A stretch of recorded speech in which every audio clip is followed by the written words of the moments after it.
आप नाम बता दो तो मैं इसके घर आऊं।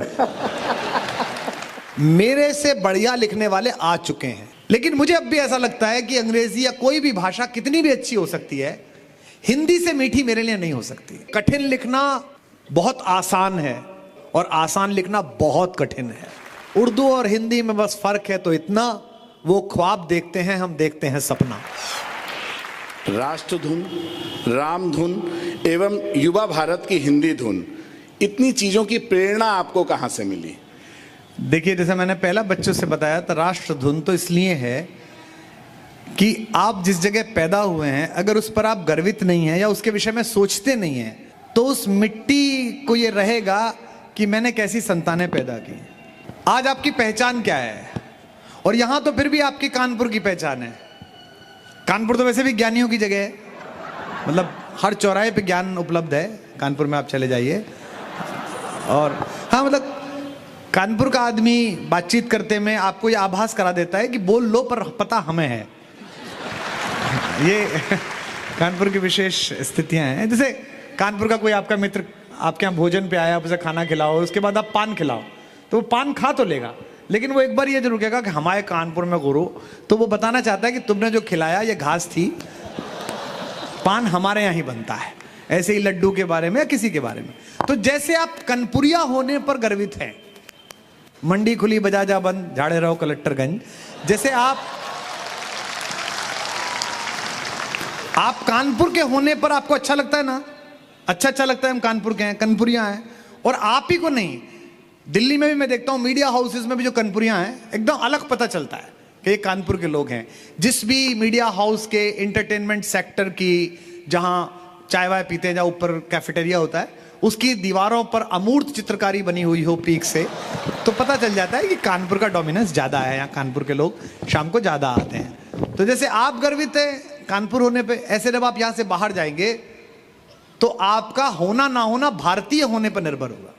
और देखिए, जब आप काम करते हैं तो आप अकेले काम नहीं करते, आपके साथ आपका परिवार काम करता है। आपकी क्या पहचान है?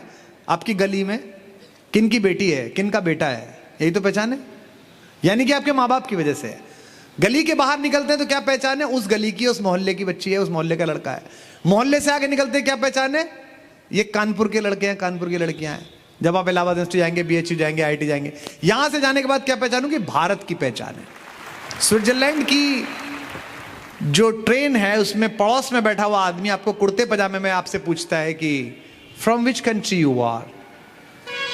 हम कहते हैं आई एम फ्रॉम इंडिया, वो मुस्कुरा कहता है Indians very good engineers, very good doctors, very good chartered accountants. ये पहचान मैंने नहीं बनाई, मेरे घर में कोई इंजीनियर बड़े भाई के अलावा नहीं है, वो भारत में है, कोई डॉक्टर नहीं है। ये उन लाखों करोड़ों लड़के लड़कियों ने बनाई जो दुनिया में गए और उन्होंने अद्भुत काम किया और ये प्रशंसा हासिल की इस देश के लिए।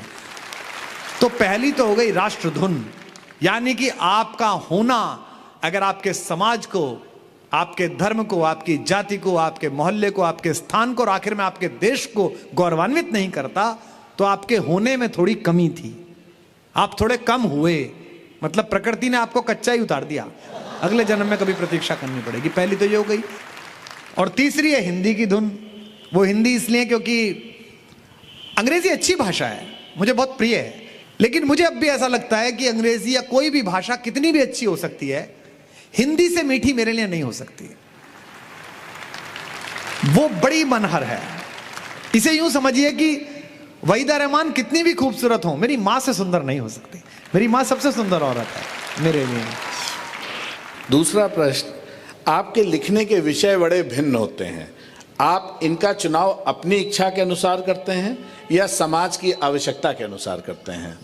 दोनों स्थितियां हैं। समाज के अनुसार भी कई बार हो जाता है। जैसे कश्मीर, जब धारा 370 हटी और देश में एक माहौल विश्वास अविश्वास का सम्मिलित फैला, तो मुझे लगा कि लोगों को समझाना चाहिए कि कश्मीर और हमारा रिलेशन क्या है।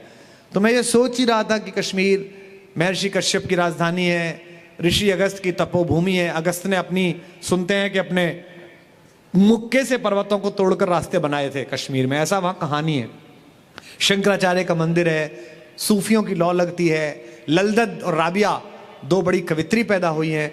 बहुत सारी चीजें दिमाग में चल रही थी, तो मुझे लगा जब इतनी सारी चीजें दिमाग में चल रही हैं तो इनको गीत में ढाल दिया जाए।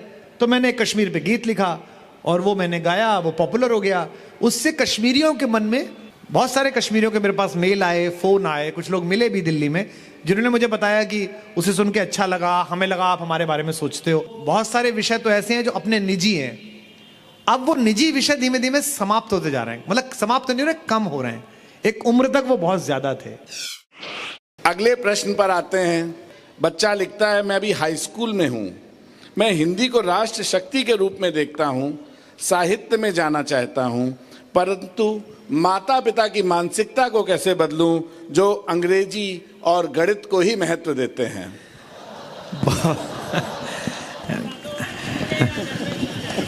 आप नाम बता दो तो मैं इसके घर हो आऊं। देखो, वो मैथमेटिक्स आपको सिखाने के लिए कह रहे हैं तो जरूर सीखिए, मैथमेटिक्स बहुत आवश्यक है। आपको अंग्रेजी सिखाने के लिए कह रहे हैं तो बहुत जरूरी है, अंतर्राष्ट्रीय भाषा है, इंटरनेशनल इंटरेक्शंस में उसका बहुत योगदान है। आप दुनिया के किसी देश में जाएं तो बातचीत करने में सुविधा होती है, तो अंग्रेजी सीख लीजिए, क्या दिक्कत है, बहुत सरल है। अंग्रेजी तो बहुत सीधी है, उसमें तो कुछ है थोड़ी। 5 अंग्रेजी बोलने वालों के साथ 20 दिन बैठो तो 21वें दिन आप ही बोलना शुरू कर देते। हाँ, हिंदी सीखने में थोड़ा श्रम लगता है, प्रतिभा लगती है, और संस्कृत सीखने में तो बुद्धि कौशल लगता है, वैज्ञानिकता लगती है।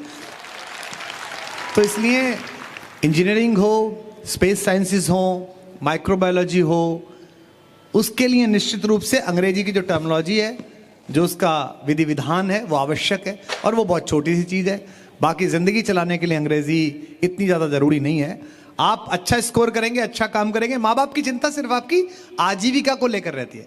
मेरे पिताजी को भी ये चिंता नहीं थी कि मैं इंजीनियर नहीं बना तो क्या होगा। उनको ये लगता था हिंदी में रोटी कैसे मिलेंगी, हिंदी में जिएगा कैसे, हिंदी में कैसे आगे काम कैसे रहे, हिंदी के गीत पढ़ के कैसे आगे, कविता सुना के कैसे आगे बढ़ोगे। तो ये उनको लगता था। संयोग से वो एक बैरिकेड टूटा है। हिंदी के लेखक इस समय समृद्ध है।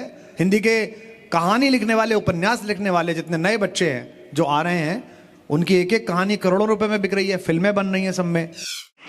अगला प्रश्न है कविवर, जब आप उन देशों में जाते हैं जहां उर्दू का चलन है, तो वहां के लोगों को अपनी हिंदी कविता की ओर आकर्षित करना कितना कठिन होता है? दोनों जबानें जो हैं उनकी रिलेशनशिप बहुत अच्छी है। ये बात अलग है कि लोगों ने बिगाड़ने की कोशिश की है। हमारे उर्दू के एक शायर, रामपुर घराने के, उनका एक शेर है, कत्ल उर्दू का भी होता है और इस निस्बत से लोग उर्दू को मुसलमान समझ लेते हैं। जबकि उर्दू और हिंदी ये दोनों हिंदुस्तान की ज़बानें।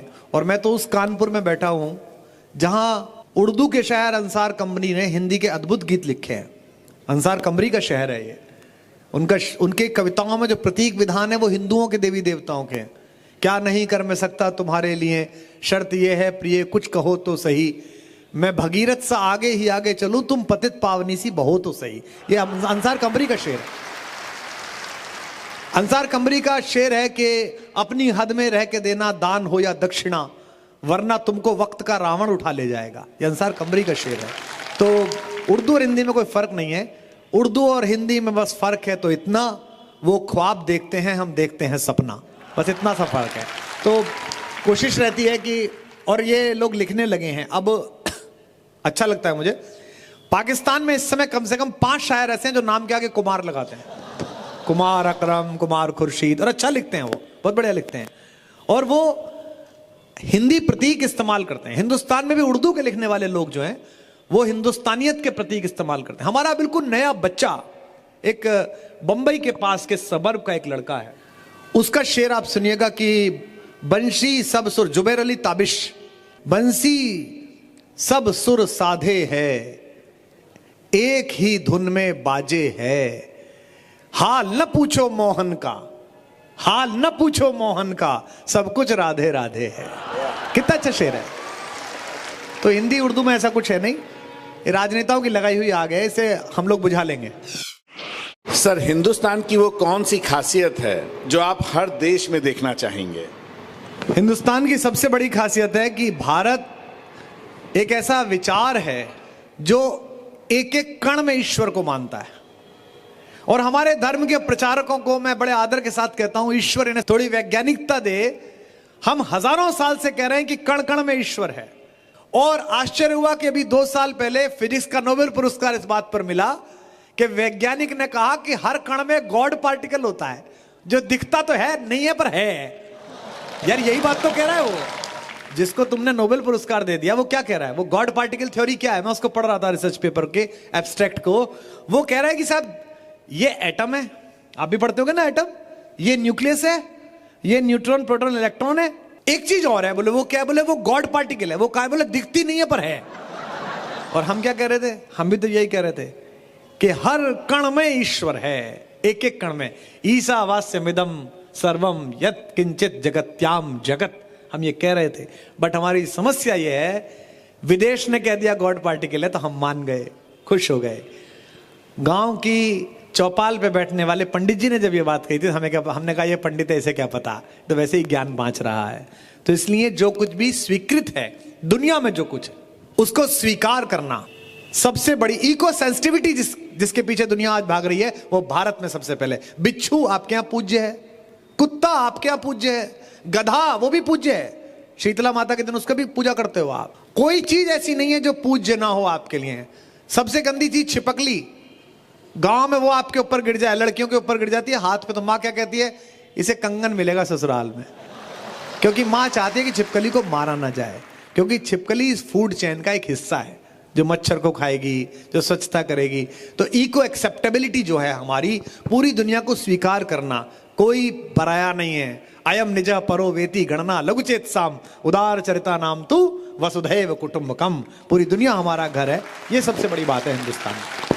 और ये आ गया तो लड़ाई बंद हो जाएगी। सर अगला प्रश्न है, आपकी एक म्यूजिकल सीरीज श्रृंखला है तर्पण, ये किस प्रकार की श्रृंखला है? इसका बड़ा मजेदार प्रसंग है। ये बनी क्यों? इसका किस्सा ये है सर कि मेरी माँ एक दिन मेरी जन्मपत्री दिखाने गई किसी पंडित जी को। ये उन दिनों की बात है जब पॉलिटिकली थोड़ा टर्मोइल चल रहा था, हंगामा चल रहा था। तो मेरी माँ ने मुझे लौट कर कहा कि हमारे पितर शांत नहीं है, फोर फादर्स, और तुझे उनके लिए कुछ करना चाहिए। पंडित जी बता रहे थे कि जो पहले लोग गुजरे हैं ना, वो नाराज हैं, उनका कुछ नहीं हुआ। तो मैंने सोचा यार मेरे बाबा बहुत खुश थे मुझसे, मेरे पिताजी भी बहुत खुश हैं, ये नाराज कौन सा बूढ़ा हो गया। तो फिर मैंने सोचा अच्छा ये जो कवि हैं जिनके नाम पर मैं खा रहा हूं, जिनके नाम पे मैं रोज रात जाके तालियां ले रहा हूं, पैसे ले रहा हूं, सम्मान ले रहा हूं, ये शायद नाराज होंगे। तो मैंने अपने स्टाफ को बुलाया और कहा कि भाई देश के सारे पुराने कवि, पंत, प्रसाद, निराला, महादेवी, भारत भूषण, दिनकर, दुष्यंत, भवानी प्रसाद मिश्र, विद्यापति, इन सब की एक एक दो दो 10-10 कई की 10, बच्चन साहब की, अरविंद शाह बच्चन जी की 10 कविता थी, धर्मवीर भारती जी की कविता है, इनको इकट्ठा करते हैं, इनको मैं गाता हूं, इनका म्यूजिक तैयार करो, इनका वीडियो तैयार करो और इन्हें छोड़ दो ताकि दुनिया गा सके। भाई कवि को क्या चाहिए मरने के बाद कि उसे लोग सुने। तो सचमुच मैंने चमत्कार देखा, उस दिन के बाद से पितर प्रसन्न हो गए और काम सही चल रहा है, अब ठीक चल रहा है। सर जब आपको किसी कविता को लिखने में कोई समस्या आती है तब आप उसका समाधान कैसे करते हैं? कभी नहीं करना चाहिए, कविता लिखने की कोशिश कभी नहीं करनी चाहिए। अंग्रेजी में कवि हैं वर्ड्सवर्थ, उनकी एक कविता है डैफोडिल्स, आप जरूर पढ़िएगा, आपके कोर्स में। वाह व्हेन आई ले वेकेंट ऑन माय काउच, है ना, पढ़िए ना आपने। तो वो कवि जब अनुभव कर रहा होता है उस चीज को, वो तब कभी ना लिखे, कभी ट्रैंक्विलिटी में वो माहौल बने। मेरी लगभग ऐसी कुछ नहीं तो 400-500 कविताएं हैं जो मैंने नहीं लिखी हैं पूरी, जिनकी 2 लाइन है, 3 लाइन है, 4 लाइन है। वो जो लग के कविता बनाना है कि मुझे पूरी करनी है, वो बड़ा कचरा पैदा करता है, वो बहुत ही खराब काम है। मतलब वो अपार्टमेंट बनाने जैसा है, बिल्डिंग खड़ी कर दो अपार्टमेंट बना दो। और कविता लिखना ताजमहल बनाने जैसा है, आराम से बनती है, धीमे धीमे बनती है, वक्त लगता है। तो जबरदस्ती नहीं लिखनी चाहिए। हमारे रीतिकाल के कवि हुए घनानंद, वो भी शायद आपके कोर्स में होंगे, घनानंद, उनकी एक कविता है आपके कोर्स में होगी, लोग हैं लाग कवित्त बनावत, लोग हैं जो लग के कविता बनाते हैं, मोहे तो मोरे कवित्त बनावत, मेरी कविताएं मुझे बनाती हैं।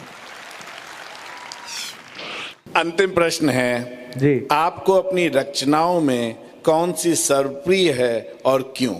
अभी लिखी नहीं गई है वो, अभी अब तक की लिखी हुई रचनाओं में सर जिस कविता की आप कह रहे थे वो मुझे बहुत अच्छी लगती है ना, मन उनको अच्छी लगती है। एक कविता मैंने लिखी थी एक छोटी बच्ची के ऊपर, एक तलाकशुदा परिवार की एक छोटी बच्ची। मैं जब पढ़ाता था गवर्नमेंट कॉलेज में तो 4 साल की एक बच्ची आ जाती थी हमारे घर पे खेलने, उस पर मैंने कविता लिखी थी मध्यंतिका। जो कोई दीवाना कहता है मैं है, वो बहुत अच्छी लगती है और अभी लिखी नहीं गई है। मतलब ये देखिए, दो बातें मुझे जो साहित्यकार बैठे हैं उनसे साझा करनी है। मेरे से बढ़िया लिखने वाले आ चुके हैं और मैं उनके साथ पढ़ रहा हूं, वो मुझसे बेहतर लिख रहे हैं और ये बच्चे जब लिखेंगे हम दोनों पीढ़ियों से अच्छा लिखेंगे, क्योंकि इनका अनुभव और विराट होगा। क्योंकि एक बात हमारे टीचर्स भी समझ लें और पुराने लोग भी समझ लें, और इस पर आपकी तालियां उठें, इनकी चाहे कम उठें, जो पेड़ नए पत्तों की अगवानी से इंकार कर देते हैं उन पर बसंत नहीं आता, वो ठूंठ बन के खड़े रहते हैं, उनकी तरफ कोई नहीं देखता। ऐसे पेड़ों पर कोयल नहीं बैठती, गिद्ध बैठता है और कौवे बैठते हैं।